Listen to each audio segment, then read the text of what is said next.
رکھیے ہر ہمیشہ ہر زمانے میں انقلاب جو کسی ملک میں دنیا کے اندر آیا ہے وہ انقلاب صرف نوجوانوں نے لایا ہے. نوجوان ہی یہ سب کچھ کر سکتے ہیں.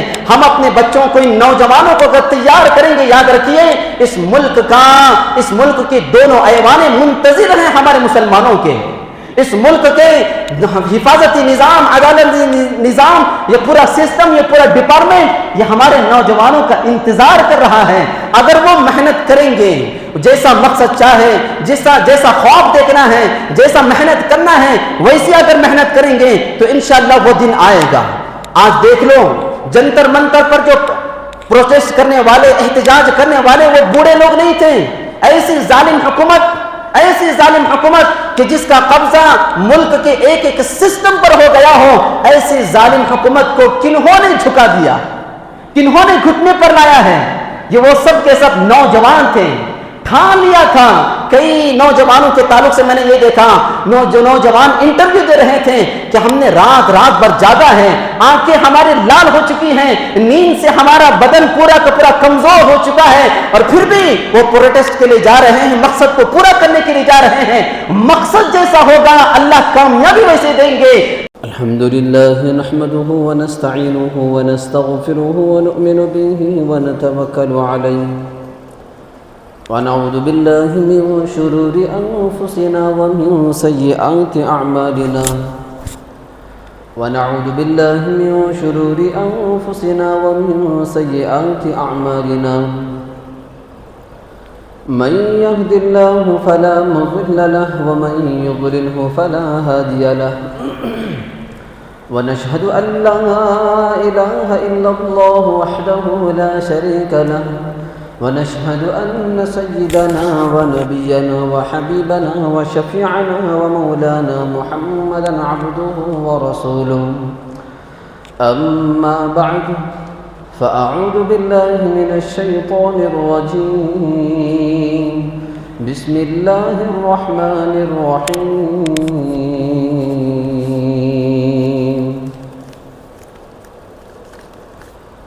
الله الذي خلقكم من ضعف ثم جعل من بعد ضعف قوة ثم جعل من بعد قوة ضعفا وشيبا وقال النبي صلى الله عليه وسلم لا تزول قدم عبد يوم القيامة حتى يسأل عن عمره فيما أفناه وعن شبابه فيما أبلاه أو كما قال رسول الله صلى الله عليه وسلم اللهم صل على سيدنا محمد وعلى آل سيدنا محمد وبارك وسلم اللهم صل على سيدنا محمد وعلى آل سيدنا محمد وبارك وسلم اللهم صل على سيدنا محمد وعلى آل سيدنا محمد وبارك وسلم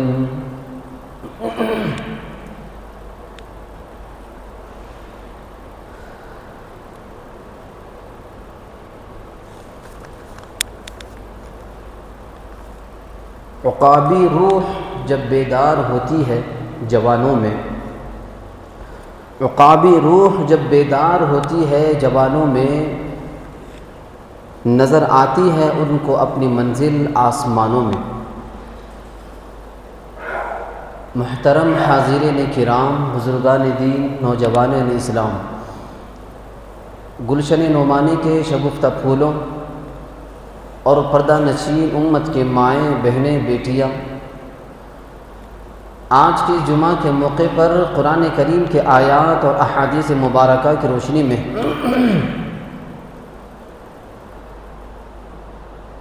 اور موجودہ حالات کے پیش نظر مجھے جس اہم ترین عنوان پر عرض کرنا ہے, گفتگو کرنا ہے, لب کشائی کرنا ہے, وہ ہے نوجوانوں کی اہمیت اور ان کی ذمہ داریاں.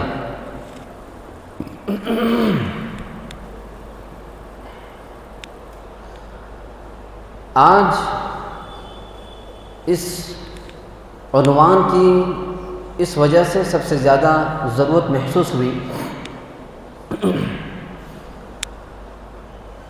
کہ آج ہمارے اس ملک میں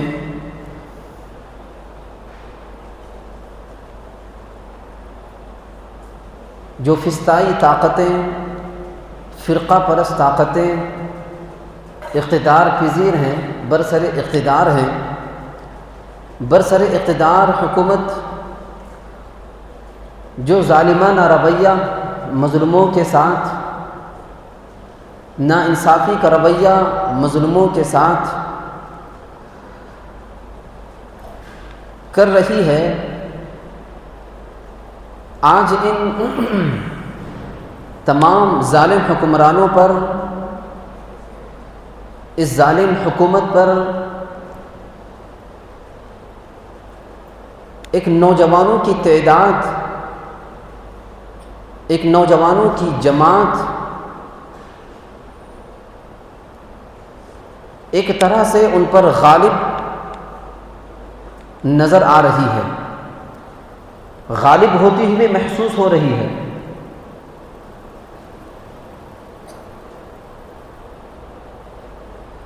ایسے حالات میں بالخصوص مسلمان نوجوانوں کو، بالخصوص مسلم قوم کے نوجوانوں کو یہ سبق لینے کی ضرورت ہے کہ ایسی ظالم حکومت پر بھی اگر مضبوطی سے ٹھان لیں،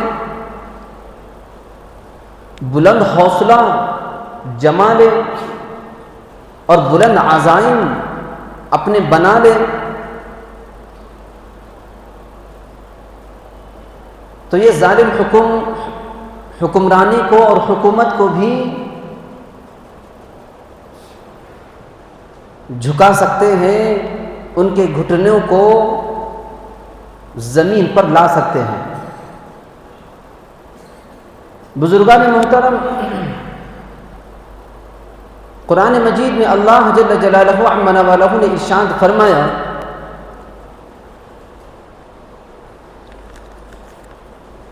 اللہ الذی خلقکم من ضعف ثم جعل من بعد قوة ضعفا وشیبا ثم جعل من بعد قوة ضعفا وشیبا۔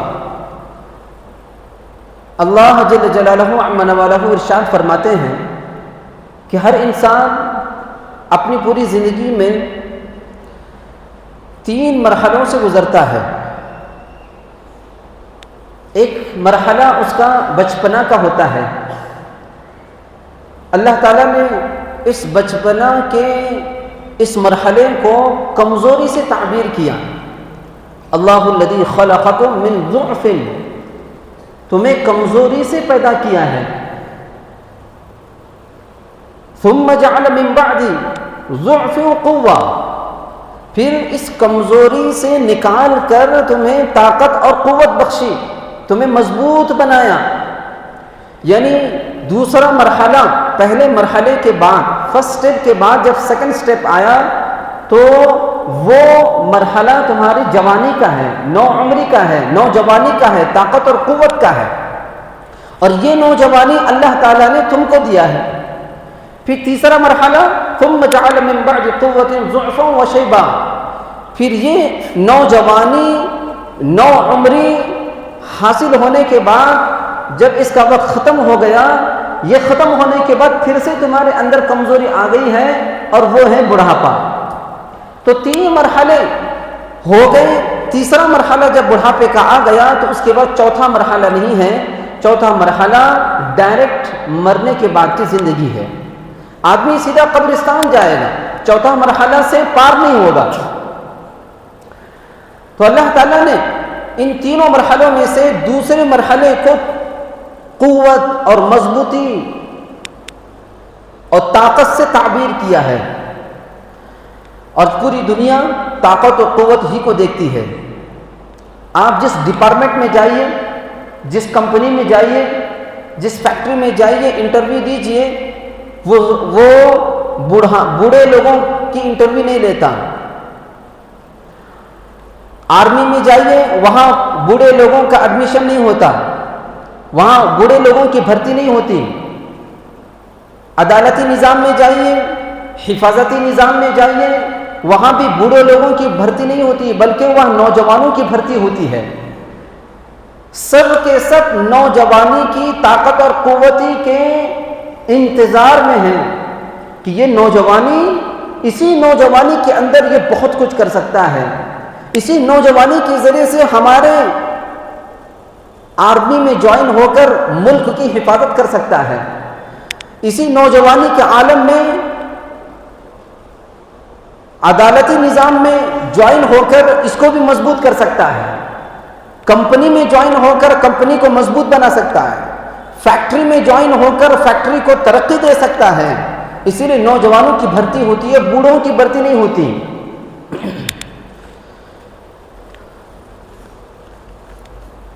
اور کسی قوم کو مضبوط بھی کرنا ہو، اپنی تحریکوں کو آگے بڑھانا ہو، تو وہاں بھی نوجوانوں پر محنت کی جاتی ہے، نوجوانوں کو ٹارگٹ کیا جاتا ہے۔ اسی لیے جناب نبی کریم صلی اللہ علیہ وسلم کو نبوت ملنے کے بعد اللہ کے نبی علیہ السلام نے سب سے پہلے نوجوانوں کو ٹارگٹ کیا، مکے کے بوڑھوں پر کو ٹارگٹ نہیں کیا، مکۃ المکرمہ کے بڑے لوگوں کو ٹارگٹ نہیں کیا، بلکہ نوجوانوں کو جا جا کر کے ان کو سمجھایا۔ انہی نوجوانوں میں حضرت علی رضی اللہ عنہ ہیں، انہی نوجوان مسلمانوں میں، انہی نوجوان صحابہ میں حضرت سعد بن ابی وقاص رضی اللہ عنہ ہیں، انہی نوجوان صحابہ میں حضرت مصعب بن عمیر رضی اللہ عنہ ہیں۔ بڑے بڑے صحابہ، کئی صحابہ ہیں جو نوجوانی کے عمر میں اسلام قبول کیے، اور شروع دور میں سارے کے سارے تقریباً جو صحابہ ایمان قبول کرتے تھے وہ سب کے سب نوجوان ہوا کرتے تھے، اس لیے کہ حضور نے نوجوان مسلمانوں کو، نوجوانوں کو ٹارگٹ کر کر کے ان کو سمجھایا تھا اور ان کو ایمان قبول کروایا تھا۔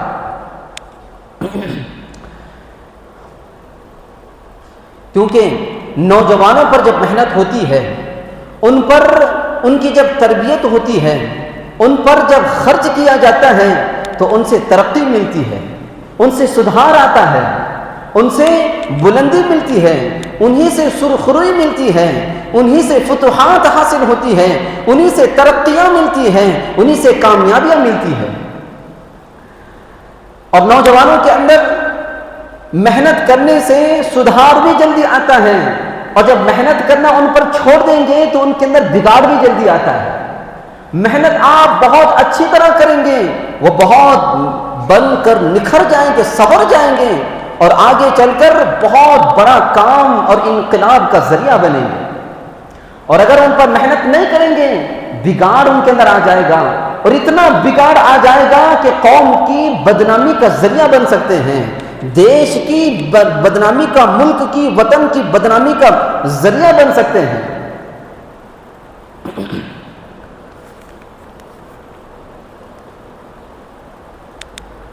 نوجوانی کی اہمیت اتنی ہے، اللہ کا نظام بھی، نبوت کا نظام بھی ایسا ہے کہ اللہ تبارک و تعالی نبوت بھی اپنے خاص خزانے سے، رسالت بھی اپنے خاص خزانے سے جب انبیاءوں کو دیا تو وہ نوجوانی کی حالت میں دیا، بڑھاپے کی حالت میں نہیں، بڑی عمر کی حالت میں نہیں دیا۔ اسی لیے عام طور پر نبوت جو ملا کرتی تھی وہ 40 سال کی عمر میں ملا کرتی تھی، اور 40 سال کی عمر ایسی ہے کہ جس میں مضبوطی مکمل ہو جاتی ہے، عقل مندی مضبوط مکمل ہو جاتی ہے، شجاعت اور بہادری مضبوط اور کامل اور مکمل ہو جاتی ہے۔ اسی لیے اللہ کا نظام بھی نبوت اور رسالت دینے کا نبیوں کو، رسولوں کو وہ 40 سال کی عمر میں رہا کہ یہ نوجوان ہیں، نوجوانی ان کی کامل ہو چکی ہے، اب یہ قوم میں بہترین طریقے سے کام کر سکتے ہیں، یہ اب میرے بندوں کو اللہ کے پاس بہترین طریقے سے بلا سکتے ہیں۔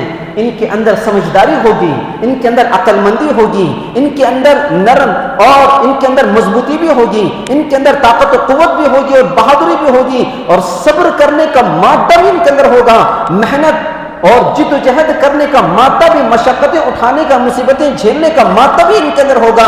اسی لیے اللہ کا نظام بھی نبوت دینے کا، یہ نوجوان انبیاءوں کو دینے کا یہ سلسلہ رہا۔ حدیث پاک میں آتا ہے، توجہ سے سنیے، جناب نبی کریم صلی اللہ علیہ وسلم نے ارشاد فرمایا لا تزول قدم عبد یوم القیامت حتی یسأل عن عمره فیما افنا وعن شبابه فیما ابلا. قیامت جب برپا ہوگی، محشر کا میدان ہوگا، تمام کی تمام انسانیت کا حساب و کتاب کا معاملہ جب سامنے ہوگا، اللہ تبارک و تعالیٰ ایک ایک انسان سے اس کو دیے گئے نعمتوں کا حساب و کتاب اور اس کی باز پرس اللہ تبارک و تعالیٰ جب کریں گے، جہاں پر پوری زندگی کا حساب و کتاب کریں گے، عن عمرہ فیما افنا، ہر بندے سے اللہ تبارک و تعالیٰ جہاں یہ پوچھے گا میں نے تجھے 30 سال کی عمر دی تھی، 40 سال کی عمر دی تھی، 50 سال کی عمر دی تھی، 60 سال کی، 70 سال کی، 80 سال کی زندگی میں نے تجھے دی تھی، اس زندگی کا کیا کیا؟ اس زندگی کو کہاں استعمال کیا؟ اس زندگی کو اللہ کے حکموں کی پابندی میں لگایا یا اللہ کو ناراض کرنے میں تو نے گزارا ہے؟ کہاں کہاں تو نے اپنی زندگی کے اوقات کو، شب و روز کو، شام و دن اور شام کو کہاں کہاں گزارا ہے؟ بتاؤ، حساب و کتاب دے دوں. جہاں پوری زندگی کا حساب و کتاب اللہ تبارک و تعالیٰ کریں گے، اب اس زندگی کے اندر چاہے کوئی انسان صدقہ دیتے ہوئے پوری زندگی گزار رہا ہے، اس کا بھی حساب ہوگا. ہر سال حج کرتے ہوئے زندگی گزار رہا ہے، اس کا بھی حساب و کتاب ہوگا. اگر کوئی اللہ کے راستے میں جا کر جنگوں پر جنگیں کر رہا ہے، مشرکین سے، کفار سے، دشمنوں سے لڑ کر کے جنگوں پر جنگیں کر کے شرکت کر کے زندگی گزار رہا ہے، اس کا بھی حساب ہو رہا ہے. پوری زندگی کا حساب کتاب ہوگا.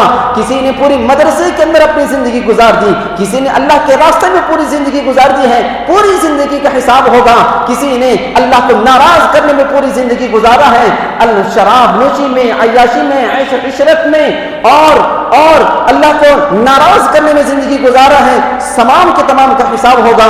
لیکن اس سوال کے اندر، اس حساب و کتاب کے اندر بچپنا بھی آ گیا، جوانی بھی آ گئی، ادھیڑ عمر کی حالات بھی آ گئے، بڑھاپے کے حالات بھی آ گئے، شروع کے حالات بھی آ گئے، درمیان کے حالات بھی آ گئے، آخر کے حالات بھی آ گئے. لیکن اللہ کا معاملہ دیکھیے، اللہ تعالیٰ جہاں زندگی کا حساب و کتاب لیں گے، وہیں پر دوسرا معاملہ یہ ہے، یہ بھی پوچھیں گے میں نے نوجوانی تجھے دی تھی، نوجوانی تو نے کہاں گزاری ہے، مجھے اس کا حساب دے دے. زندگی کا حساب کتاب الگ ہے، لیکن نوجوانی بہت بڑی نعمت تھی. اس میں تو جہاں تک چل سکتا تھا، تجھے صحت تیرے پاس حاصل تھی، تجھے شوگر بی پی نہیں تھا، تو لنگڑا لولا نہیں تھا، اندھا نہیں تھا، کمزور نہیں تھا، بہت صبح سے لے کر شام تک محنت کر سکتا تھا. اتنی عظیم نعمت نوجوانی کی، نو عمری کی، تو نے اس کو کہاں گزارا ہے؟ حساب و کتاب دے دے. اللہ تبارک و تعالیٰ جب تک بندہ اپنی نوجوانی کا حساب و کتاب نہیں دے گا، صبح و شام اس نے نوجوانی کی کہاں گزارے ہیں؟ موبائل چلانے میں گزارے ہیں، کٹوں پر باتیں کرتے ہوئے، گپ شپ کرتے ہوئے زندگی گزارا ہے، لڑکیوں کو پٹانے میں، لڑکیوں کو گھمانے پھرانے میں، پارک میں لے کر کے بیٹھ کر زندگی گزارنے میں نوجوانی زندگی گزاری ہے یا کہاں گزاری ہے؟ اس کا حساب و کتاب اللہ تبارک و تعالیٰ لے گا.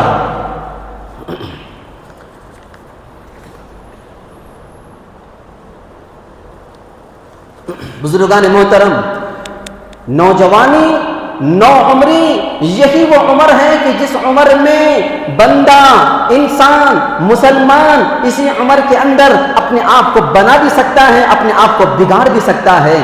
یہی وہ عمر ہے کہ جس میں اپنے اندر علم کی روشنی جگا سکتا ہے، اجاگر کرا سکتا ہے اور اپنے اندر سے جہالت کو ختم کروا سکتا ہے. یہی وہ عمر ہے جس میں وہ اپنے دل کے اندر اللہ کی محبت کو پیدا کر سکتا ہے اور دنیا کی نفرت کو پیدا کر سکتا ہے. یہی وہ عمر ہے کہ جس عمر میں وہ نبی کی سنتوں پر چل کر جنت کا حقدار بن سکتا ہے، اور یہی وہ عمر ہے کہ جس میں وہ شیطان کے راستے پر چل کر جہنم کا حقدار بن سکتا ہے. اسی لیے حضرت مولانا سجاد نعمانی صاحب دامت برکاتہم العالیہ نے اپنے ایک بیان کے اندر یہ فرمایا تھا، بلوغت کی جو عمر ہے، جیسے اس کی ٹین ایج شروع ہو جاتی ہے، 15 سال کی عمر میں جو بلوغت کی عمر ہوتی ہے، اس بلوغت کی عمر میں اس کے دل کے اندر جس چیز کی اہمیت آ جاتی ہے، جس چیز کی محبت آ جاتی ہے، جس چیز کی عظمت آ جاتی ہے، وہی عظمت، وہی اہمیت، وہی چیز، وہی محبت مرتے دم تک اس کے دل میں رہتی ہیں، اسی عظمت کے حساب سے پوری زندگی گزارے گا، اسی محبت کے حساب سے پوری زندگی گزارے گا، اسی عظمت کے حساب سے پوری زندگی گزارے گا۔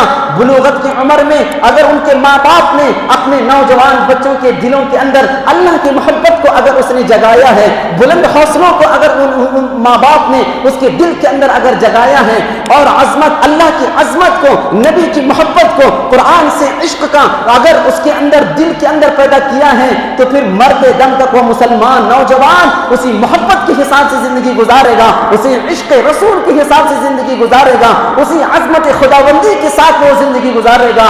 مرتے دم تک اس کے دل کے اندر شیطان کی، دنیا کی رغبت نہیں آ سکتی۔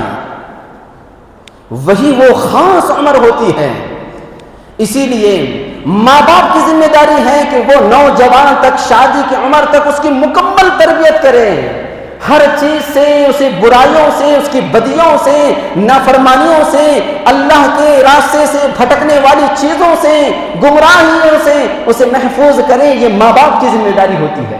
آگے میں بتاؤں گا کہ ہمارے بڑوں سے، ماں باپ سے، نوجوانوں کے تعلق سے، اپنے اولاد کے تعلق سے کہاں کہاں کمیاں ہو رہی ہیں اور کیسی کیسی غلطیاں ہو رہی ہیں۔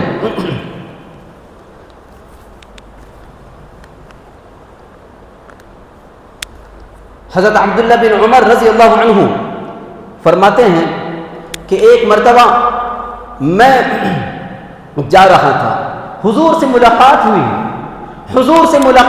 حضور نے میرے کندھوں کو پکڑا، میرے شانوں کو پکڑا، میرے بازوؤں کو پکڑا اور کہا، عبداللہ میری بات سن لے، تو نوجوان ہے، تو نوعمر ہے، تیرے اندر طاقت اور مضبوطی ہے، تیرے اندر بہادری موجود ہے، تیرے اندر بہت ساری صلاحیتیں موجود ہیں۔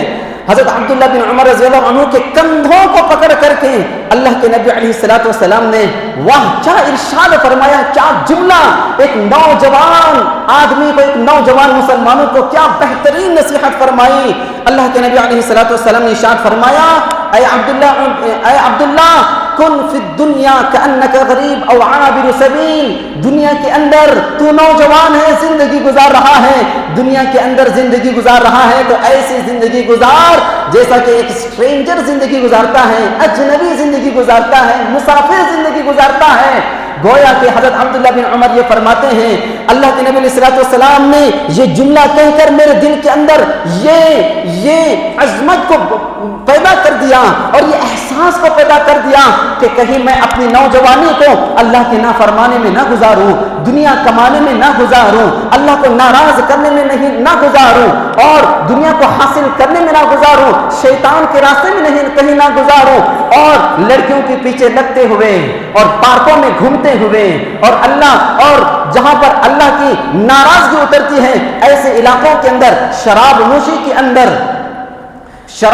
کے اندر نشے کی چیزوں میں کہیں نہ گزار دوں۔ اس کے لیے اللہ کے نبی علیہ السلام نے مجھے نوجوانی کی حالت میں یہ بتایا، دنیا کے اندر زندگی گزار تو مسافر کی طرح زندگی گزار۔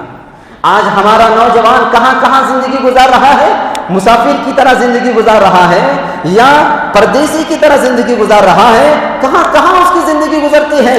نوجوان کو ہم دیکھتے ہیں کٹوں پر دیکھتے ہیں گپ شپ کرتے ہوئے، نوجوانوں کو دیکھتے ہیں موبائل کے اندر چیٹنگ کرتے ہوئے، نامحرم لڑکیوں سے باتیں کرتے ہوئے، نامحرم لڑکیوں کے ساتھ فون پر باتیں کرتے ہوئے، پارکوں میں لے کر بیٹھ کر گپ شپ کرتے ہوئے اور اپنی گاڑیوں پر بٹھا کر کے گھومتے پھرتے ہوئے نظر آتے ہیں، بازاروں کے اندر بد نظری کرتے ہوئے، بد نگاہی کرتے ہوئے آج ہمارا نوجوان نظر آتا ہے۔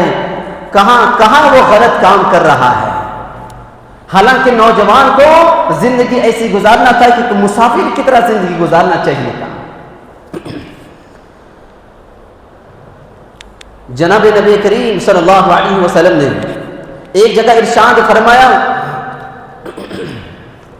ان اللہ یحب، نہیں، حضرت عبداللہ بن عمر رضی اللہ عنہ کو جہاں پر یہ نصیحت فرمائی، آگے اور ایک نصیحت یہ فرمائی، ان اللہ یحب معالی الامور واشرافها ویکرہ صفافها۔ حضرت عبداللہ بن عمر رضی اللہ عنہ کو کندھا پکڑ کر کے یہ اور ایک نصیحت یہ فرمائی، اللہ تبارک و تعالی بلند عزائم کو پسند کرتا ہے، بلند مقاصد کو پسند کرتا ہے، بلند حوصلوں کو اللہ تبارک و تعالیٰ پسند کرتا ہے، باہمت نوجوان کو اللہ تبارک و تعالیٰ پسند کرتا ہے، باجرأت نوجوان کو اللہ تبارک و تعالیٰ پسند کرتا ہے۔ چھوٹے چھوٹے خوابوں والوں کو اللہ تبارک و تعالیٰ پسند نہیں کرتا، چھوٹے چھوٹے مقصد رکھنے والوں کو اللہ تبارک و تعالیٰ نہیں پسند کرتا، بڑے بڑے خواب رکھنے والے، بڑے بڑے زندگی کا مقصد رکھنے والے، بڑے بڑے ایم رکھنے والے، بڑے بڑے ویژن رکھنے والے مسلمان کو اللہ تبارک و تعالیٰ پسند کرتا ہے۔ وَيَكْرَهُ صَفَافَهَا، چھوٹے چھوٹے ویژن اور چھوٹے چھوٹے مقصد رکھنے والے مسلمان کو اللہ تبارک و تعالیٰ پسند نہیں کرتا۔ اس سے کیا معلوم ہوا؟ اس سے یہ معلوم ہوا کہ آج ہمارے نوجوانوں کو بڑے بڑے خواب رکھنے کی ضرورت ہے، بڑے بڑے مقصد اپنے بنا کر کے زندگی گزارنے کی ضرورت ہے، چھوٹے چھوٹے مقصد رکھ کر کے زندگی گزارنے کی ضرورت نہیں ہے۔ آج ہمارے نوجوانوں کا مقصد زندگی کیا ہو کر کے بیٹھا ہے؟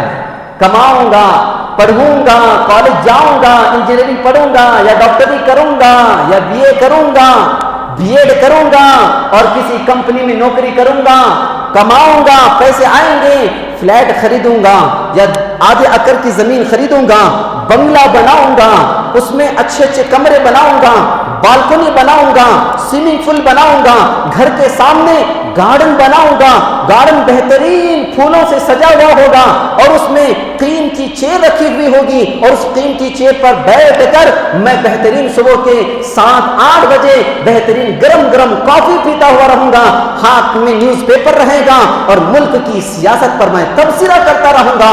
یہ آج ہمارے مسلمانوں کا شوق بن چکا ہے۔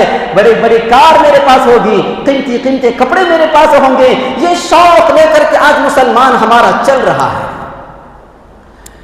قوم کے لیے کیا کرنا ہے، وطن کے لیے کیا کرنا ہے، ملک کے لیے کیا کرنا ہے، کمیونٹی کے لیے کیا کرنا ہے، سماج کے لیے کیا کرنا ہے، سوسائٹی کے لیے کیا کرنا ہے، اسلام کے لیے کیا کرنا ہے، مسلمانوں کے لیے کیا کرنا ہے، کوئی خواب آج مسلمان کا نہیں رہا۔ چھوٹے چھوٹے مقصدوں کے ساتھ آج مسلمان زندگی گزار رہا ہے۔ کئی لوگوں کا مقصد تو میں نے دیکھا، میرا خواب ہے میں کہ ایک انووا کار خرید لوں، میرا خواب ہے کہ اعظم نگر کے اندر میرا ایک پلاٹ ہو اور اس میں میرا گھر ہو اور اس میں میرا خاندان بن جائے۔ یہ خواب لے کر کے آج مسلمان چل رہا ہے، جبکہ اس کے گھر کے اندر اس کی اولاد ہے، بہترین صلاحیت والی اولاد ہے۔ اسے چاہیے تھا کہ اپنے اولاد کو تیار کر کے ان تمام چیلنجز کے لیے وہ پیدا کرے، تیار کرے جو چیلنجز کے آج مسلمانوں کو سامنا کرنا پڑ رہا ہے۔ ظالم حکومت ہمارے اوپر برس رہی ہے، فسطائی طاقتیں ہم کو کمزور کرنے کی کوششیں کر رہی ہے، فرقہ پرست طاقتیں ہم کو ختم اور دفن کرنے کی کوششیں میں لگی ہوئی ہیں، لیکن چند مسلمان تک ہمیں نہیں ملتے کہ جن کا ویژن اور مقصد یہ ہو کہ وہ صرف اور صرف اپنے اولاد کو پریپیئر کر رہے ہیں، تیاری کر رہے ہیں، تیار کر رہے ہیں کہ وہ میرا بچہ ایک دن آئے گا کہ ان پارلیمنٹ کا، اس راجیہ سبھا کا، اس بڑے بڑے ڈپارٹمنٹ کا، اس ملک کے خزانوں کا، اس ملک کی حفاظتی دستوں کا، اس ملک کی عدالتی نظام پر اس کا قبضہ ہوگا اور وہاں سے وہ انصاف کو پھیلائے گا۔ اس کی کوئی ایسا مسلمان اور ایسی کوئی جماعت نہیں ملتی کہ جن کا یہ مشغلہ ہو، جن کا یہ مقصد ہو، نہیں ملتا۔ بڑے افسوس کے ساتھ کہنا پڑتا ہے۔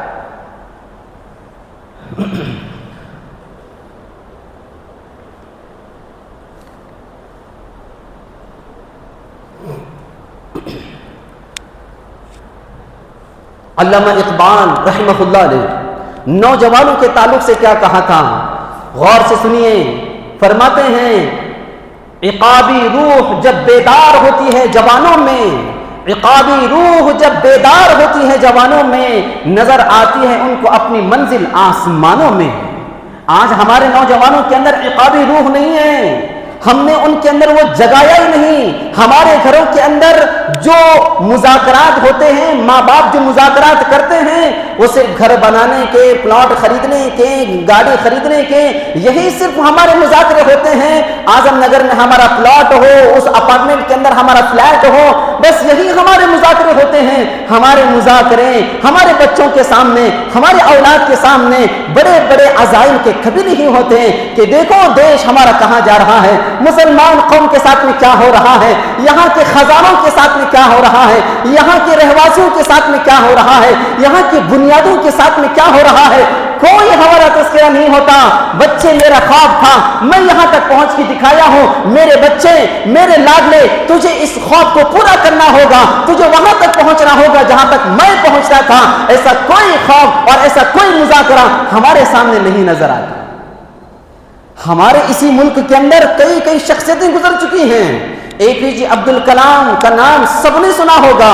اے پی جے عبد الکلام کس گھرانے سے تھے؟ غریب گھرانے سے تھے. انہوں نے اپنے بارے میں لکھا ہے کہ جب اسکول کو جاتے تھے تو دن بھر گھر کی یہ حالت ہوتی تھی, تو دن بھر صرف ایک روٹی ملتی تھی, اور ایک روٹی آج ملی تو کل کے دن ہی دوسری روٹی ملتی تھی. ایک روٹی پر پورے دن کا گزارا ہوا کرتا تھا. ایسے کرتے کرتے انہوں نے پڑھائی اپنی ختم کی. پڑھائی ختم ہونے کے بعد جب کام میں لگ گئے اور میزائل بنانے کا پروجیکٹ ان کے سامنے آیا تو ان کی والدہ نے ان کو اطلاع دی, 2 دن کے بعد تمہاری شادی ہونے والی ہے, 2 دن کے بعد تمہارا نکاح ہونے والا ہے. اے پی جے عبد الکلام نے اپنی والدہ کو کیا جواب دیا تھا؟ کہا, امی جان, میں میزائل بنانے کے پروجیکٹ میں مشغول ہوں, میں بڑے پروجیکٹ میں مشغول ہوں. آپ 2 دن کے بجائے اس کو مؤخر کر دیں, پینڈنگ رکھ دیں, پوسٹ پون کر دیں, 2 مہینے کے بعد میری شادی رکھ لینا, تب میں تیار ہوں. لہٰذا ان کی والدہ نے 2 مہینے کے بعد میں شادی کر لی. 2 مہینے کے شادی کو فکس کر دیا. 2 مہینے گزر گئے, پھر والدہ نے اطلاع دی 2 مہینے ہو رہے ہیں, شادی کا وقت آ گیا ہے. اے پی جے عبد الکلام نے کہا, ابھی بھی میرا پروجیکٹ باقی ہے. اس طرح والدہ کو مؤخر کراتے کراتے آگے ڈیٹ بڑھاتے انہوں نے پوری زندگی میں شادی نہیں شادی کی, کیونکہ ان کا مقصد تھا میزائل بنانے کا, پروجیکٹ بنانے کا. زندگی کا مقصد تھا کہ میں اس ملک ہندوستان کے اندر, بھارت کے اندر ایسا کام کروں جو مسلمانوں کا نام کو روشن کر دے, ہمارے اس دیش کو, وطن کو مضبوط کر دے, ہماری سوسائٹی کو, ہمارے سماج کو مضبوط بنا دے. اور انہوں نے وہ کام کر دیا. اس کے لیے انہوں نے اپنی شادی کو قربان کر دیا, نکاح کو قربان کر دیا, بیوی بچوں کو قربان کر دیا. لیکن آج مسلمان شادی تو کیا, ایک رسم قربان کرنے کو تیار نہیں ہے. جوڑا جہیز کی رقم مت لو, اس کو قربان کرنے کے لیے تیار نہیں ہے. یہ ہمارے بزرگان دین, خاص طور پر حضرت مولانا سجاد نعمانی صاحب یہ کہہ رہے ہیں, شادی کے وقت آج مسلمان نوجوانوں کو چاہیے کہ جو تم خرچ کرتے ہو 10 لاکھ 15 لاکھ 20 لاکھ, وہ خرچ مت کرو, بلکہ وہ پیسے آپ قوم کی ترقی کے لیے لگاؤ. ایک رسم چھوڑنے کے لیے آج مسلمان تیار نہیں ہے, کیونکہ مقصد ہے زندگی نہیں, کوئی معیار نہیں ہے ہماری زندگی کا. اے پی جے عبد الکلام کہاں کرتے تھے, خواب وہ نہیں ہے جو تم رات میں دیکھتے ہو, خواب وہ نہیں ہے جو تم خواب میں رات میں دیکھتے ہو, خواب وہ ہے جو تمہیں سونے نہیں دیتا, خواب وہ ہے جو تمہیں سونے نہیں دیتا. آج کیا ہے, آج ہم مسلمانوں کا حال, 1 بجے تک 2 بجے تک بڑی گپ شپ میں اپنا وقت گزارے گا. مسلمان وقت گزارتے رہے گا فون میں, چیٹنگ کرتے ہوئے, عیاشی کے ساتھ گھومتے پھرتے ہوئے, آؤٹنگ کرتے ہوئے یہاں وہاں زندگی گزارے گا. اور جب صبح ہو رہی ہے تو 10 بجے آرام سے اٹھ رہا ہے, اور جب پوچھا جا رہا ہے کہ کیا ہوا, جاب سرچنگ میں زندگی گزر رہی ہے. ایسی محنت ہوتی ہے, ایسی جدوجہد ہوتی ہے, یہ کام ہوتا ہے. حضرت صلاح الدین ایوبی رحمۃ اللہ علیہ وہ فرمایا کرتے تھے کہ کسی ملک کی سیاست کو, کسی ملک کو کمزور کرنا ہے, کسی ملک کی ترقی کو تنزلی کی طرف لے جانا ہے, کسی ملک کو خانہ جنگی میں مبتلا کرنا ہے, کسی ملک کا مستقبل برباد کر دینا ہے, تو اس ملک پر بم برسانے کی ضرورت نہیں, اس ملک کے ساتھ جنگ کرنے کی ضرورت نہیں ہے, اس ملک کے لوگوں میں اختلافات پیدا کرنے کی, جھگڑے فسادات پیدا کرنے کی ضرورت نہیں ہے. صرف 2 چیزیں عام کر دو, وہ خود بخود ملک برباد ہو جائے گا, تباہ ہو جائے گا. کہا 2 چیزیں کیا ہیں, ایک ہے نشے کی چیز, شراب نوشی, اور دوسری ہے ناچ گانا, عیاشی. یہ دونوں چیزیں آج مسلمانوں کے اندر آ گئی ہیں. ہم گھروں کے اندر ماں باپ بیٹھتے ہیں تو وہاں ٹی وی لگاتے ہیں، ناچ گانا لگاتے ہیں، اور بچہ بڑا ہو رہا ہے وہی دیکھ کر کے بڑا ہو رہا ہے۔ باہر جا رہا ہے، شراب نوشی اتنی عام ہے، کوئی ماں باپ تیار نہیں اپنے بچے کو پوچھنے کے لیے کہ آج تو نے کالج کے اندر وقت گزارا ہے، کس چیز کے ساتھ ملاقات کیا، کس فرینڈ کے ساتھ میں تمہارے تعلقات ہیں، کن کن لوگوں کے ساتھ میں تمہارے تعلقات ہیں۔ کوئی ماں باپ باخبر اور پوچھنے کے لیے تیار نہیں ہے، باز پرس کرنے کے لیے تیار نہیں ہے، تو پھر ان نوجوانوں کا مستقبل کیا بنے گا؟ ہمارے ان نوجوانوں کے اندر طاقت ہے، قوت ہے۔ یاد رکھیے، ہمیشہ ہر زمانے میں انقلاب جو کسی ملک میں دنیا کے اندر آیا ہے، وہ انقلاب صرف نوجوانوں نے لایا ہے۔ نوجوان ہی یہ سب کچھ کر سکتے ہیں۔ ہم اپنے بچوں کو، ان نوجوانوں کو اگر تیار کریں گے، یاد رکھیے اس ملک کے دونوں ایوان منتظر ہیں ہمارے مسلمانوں کے۔ اس ملک کے حفاظتی نظام، عدالتی نظام، یہ پورا سسٹم، یہ پورا ڈپارٹمنٹ، یہ ہمارے نوجوانوں کا انتظار کر رہا ہے۔ اگر وہ محنت کریں گے، جیسا مقصد چاہے، جیسا خواب دیکھنا ہے، جیسا محنت کرنا ہے، ویسی اگر محنت کریں گے تو انشاءاللہ وہ دن آئے گا۔ آج دیکھ لو، جنتر منتر پر جو پروٹیسٹ کرنے والے، احتجاج کرنے والے، وہ بوڑھے لوگ نہیں تھے۔ ایسی ظالم حکومت کہ جس کا قبضہ ملک کے ایک ایک سسٹم پر ہو گیا ہو، ایسی ظالم حکومت کو کنہوں نے جھکا دیا، کنہوں نے گھٹنے پر لایا ہے؟ یہ وہ سب کے سب نوجوان تھے۔ ٹھان لیا تھا۔